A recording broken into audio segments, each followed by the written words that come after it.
过来看有真侪民车社团拢会抛一寡甲人偷翕的私密影像，即马就有网友发起检举家己这，卫福部嘛鼓励受害者伫爱主动来申诉，因才会当赶紧来要求撤掉即寡影像。若民团是呼吁爱守法，只要有人摕到私密影像，就爱判刑事责任。涉嫌经常游戏点数诱骗儿童少男少女翕本啊相片，生20多人一审红判10年的刑期。台办暗号榜事件震惊社会，其实伫网络找到充满各类社团专门散布性私密的影像。关键你拍落去，社团拢是偷翕或流出影像。新闻卡袂着拢有上万人，即要照指示梳理密码，随缘去看。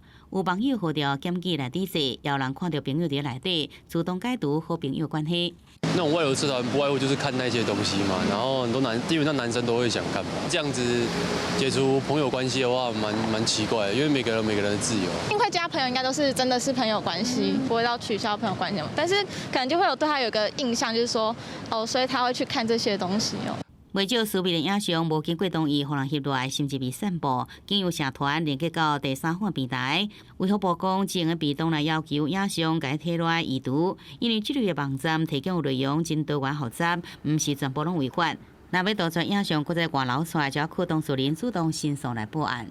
民众检举，他顶多就是做移除，可是还有 B 啊，还有 C 啊，一直反复有很多要被查，一定是有一个这个犯罪的事证。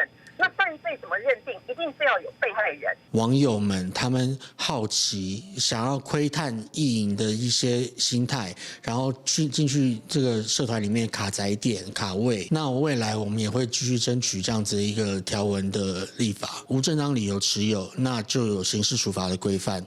对外流出私密的影像是抓袂完，所谓努力联名认为爱对社团的成员落手，即要涉嫌客位持有影像将做加害者，就应该负刑事责任。卫福部也成立性影像集中处理中心，用伫线顶提出申诉了后，将会通知平台来解移除加检警联手调查。记者综合报道。